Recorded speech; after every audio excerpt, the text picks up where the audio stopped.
आपके एक फाजिल मेंबर ने ये कहा कि 1988 में बंसोट पे अल्ताफ हुसैन साहब ने खिताब फरमाया और ये कहा कि टीवी बेचो और असला खरीदो।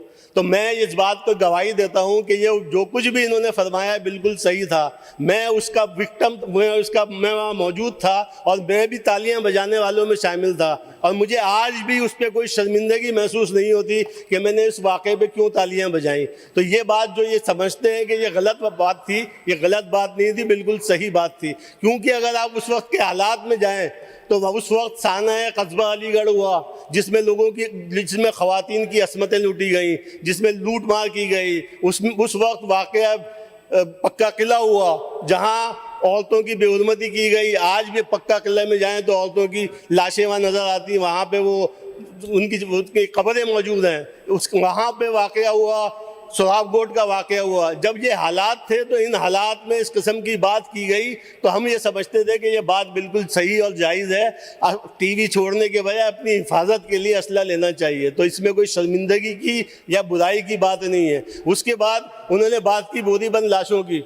अच्छा, इस सूरत हाल के जिम्मेदार वो खुद भी हैं और क्योंकि वो खुद उस वक्त पुलिस फोर्स में थे, वो ASI थे उस ज़माने में। उन्होंने बात की फारूक दादा की। तो फारूक दादा को जिस वक्त कत्ल किया गया या मावरा अदालत कत्ल किया गया, उनको जहाँ बंद किया गया CIA सेंटर सदर में, उसके मुझसे ज़्यादा उसके हालात और वाक़यात उन्हें पता है। उन्हें पता है कि उनकी तरक्कियाँ किस तरह होती हैं और किस तरह नहीं हैं।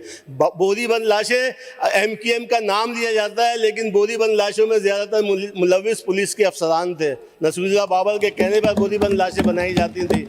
हमें आज भी याद है हमारे कितने साथी और दोस्त ऐसे थे जिनकी बोरीबंद लाशें हमें मिली हैं। क्या वो MQM ने की? अगर MQM बोरीबंद लाशें और ये लाशों की सियासत करती तो शोधा कब्रिस्तान MQM का नहीं होता, किसी और पार्टी का होता। दूसरी बात की हमारे एक साथी ने आज आपकी तरफ से कि जी हम नहीं भूले। तो भाई हम भी नहीं भूले, 27 दिसंबर, हम भी नहीं भूले उस दिन की लूट मार, हम भी नहीं भूले उस दिन की अज़मतें औरतों की लूटना, हम भी नहीं भूले तैयार अगवा, हम भी नहीं भूले वज़ीर आज़म के होते हुए उनके भाई का कत्ल, हम भी नहीं भूले। बहुत सारी बातें ऐसी हैं जो नहीं भूले। हम भी नहीं भूले कि सर काट के जो फुटबॉलें खेली जाती थी, हम भी वो बातें नहीं भूले। लेकिन हम ये बातें भूलकर, हम ये बातें छोड़कर आगे बढ़ने की कोशिश कर रहे हैं। हम ये चाह रहे हैं कि भाई अफ़हाम और तफ़हीम से चीज़ों को लेके चला जाए, आगे बढ़ा जाए। लेकिन आगे बढ़ने के बजाय रोज़ आती हैं यही बातें। साना बल्दिया टाउन की बात आ गई कि जी बल्दिया टाउन फैक्ट्री को हमने आग लगाई। मैं दावे से कहता हूँ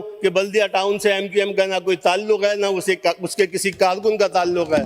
मैं दावे से कहता हूँ कि अम्मार सिद्दीकी हो, भूला हो, रहमान भूला हो, वो पहले भी हमारे कारकुन थे, आज भी हमारे कारकुन हैं। अल्ताफ हुसैन के दौर में जितने भी शहीद हुए हैं, सादिया जावेद ने बात की कि जी आपने डिसोन किया। हम आज तक किसी भी शोधा को हमने डिसोन नहीं किया, चाहे वो किसी भी टाइम में शहीद हुआ हो, किसी भी वक्त शहीद हुआ हो। हम आज भी उनको ऑन करते हैं और तब भी ऑन करेंगे। इन्होंने बात की अजमल पहाड़ी की। अजमल पहाड़ी कल भी हमारा कारकुन था, आज भी हमारा कारकुन है। इन्होंने बात की शहीद बरम की। शहीद बरम कल भी हमारा कारकुन था, आज भी हमारा कारकुन है।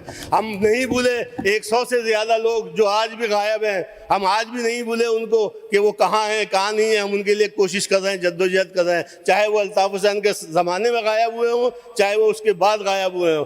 हमने डिसोन किया अल्ताफ हुसैन को। क्यों डिसोन किया? कि उसने पाकिस्तान के ख़िलाफ़ बात की।